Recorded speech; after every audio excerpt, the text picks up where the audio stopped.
उन सभी साथियों का, इंडिया ब्लॉक के हमारे सभी मणिपुर के राजनीतिक दल के नेताओं और कार्यकर्ताओं का, और दिल्ली के जो सामाजिक कार्यकर्ता हैं, छात्र नौजवान हैं, राजनीतिक कार्यकर्ता हैं, जो मणिपुर के इस सवाल को अपना नैतिक समर्थन दे रहे हैं और मणिपुर के लोगों की न्याय की मुहिम में शामिल हैं, उन सबका भी हम कांग्रेस पार्टी की तरफ से और एनएसयूआई की तरफ से बहुत बहुत आभार व्यक्त करते हैं। सबसे पहले तो मैं यहाँ खड़ा होकर के आपसे कोई औपचारिक बात नहीं करना चाहता हूँ, क्योंकि मणिपुर का सवाल हमारे लिए सिर्फ एक पॉलिटिकल क्वेश्चन नहीं है। ये हमारे नेशन की आइडेंटिटी, उसका वजूद और न्याय की जो हमारी संकल्पना है कॉन्स्टिट्यूशन में, उससे जुड़ा हुआ मसला है।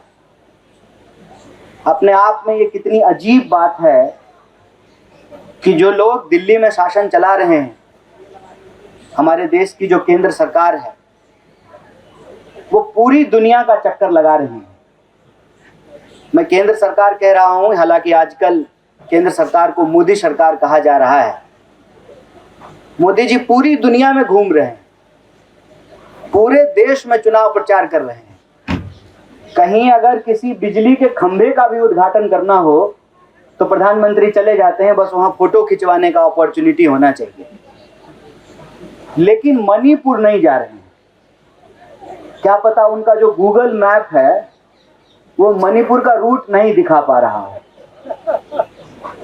क्या पता कि शायद वो ये भूल गए हैं कि मणिपुर भी भारत का ही एक हिस्सा है, भारत का ही एक राज्य है। और एक दिन की बात नहीं है कि कोई एक घटना हो गई, कोई एक वायलेंस की वारदात हो गई और मामला खत्म हो गया, ऐसा नहीं है। लगातार कई महीनों से हिंसा, बलात्कार, लोगों का घर जलाया जाना, रोजी रोजगार का छिन जाना, पूरा का पूरा शासन प्रशासन ऐसा लगता है कि जैसे किसी ने स्टैचू बोल दिया हो।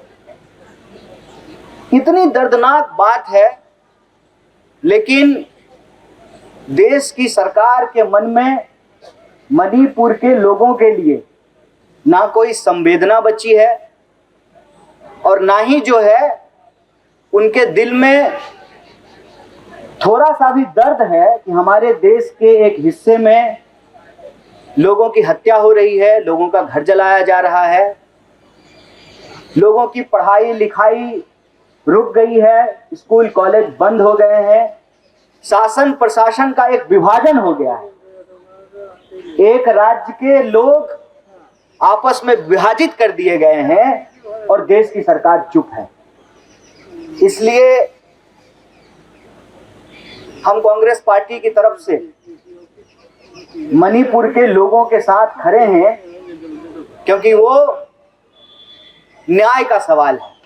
वहां के लोगों के साथ जो अन्याय हो रहा है, उस अन्याय के खिलाफ हमारी पार्टी, हमारे नेता कांग्रेस प्रेसिडेंट मल्लिकार्जुन खड़गे जी, हमारे नेता राहुल गांधी जी, पार्लियामेंट में लीडर ऑफ अपोजिशन के तौर पे दोनों ही, और हमारी पूरी पार्टी, हमारे तमाम सांसद, हमारा तमाम जन संगठन, जब से मणिपुर की घटना हुई है लगातार हम लोग इस सवाल पे बोल रहे हैं।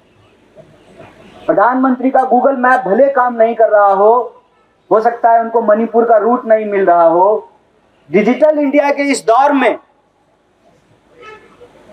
हो सकता है कि उनका इंटरनेट वहां की हालत नहीं इनको बता पा रहा हो, लेकिन न सिर्फ कांग्रेस पार्टी के लोग वहां जा रहे हैं, बल्कि वहां के जो शिविर हैं, जिनको अपना घर छोड़ना पड़ा, जिनका घर जला दिया गया, उनके बीच में काम कर रहे हैं।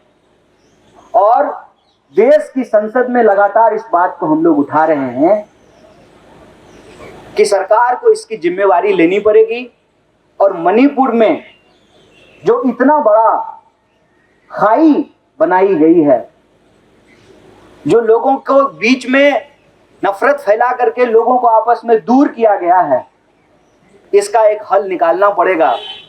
और मैं आप सबसे, मणिपुर के लोगों से ये निवेदन करता हूँ, कितनी भी कोशिश कर लें हमारे शब्द शायद उस घाव पर मरहम का काम नहीं कर पाए, लेकिन मैं आपसे निवेदन करता हूँ कि हम आपसी भाईचारे का, शांति का, मोहब्बत का, आपस में मेल जोल का रास्ता अख्तियार करें और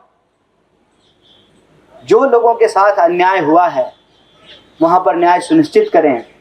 और मुझे उम्मीद है कि अगर सरकार यह बात नहीं सुन रही है तो लोकतंत्र में, जमहूरियत में लोगों को जन आंदोलन के बदौलत, और उसी का यह नतीजा है कि आप सब लोग आज दिल्ली में जंतर मंतर पर बैठे हुए हैं।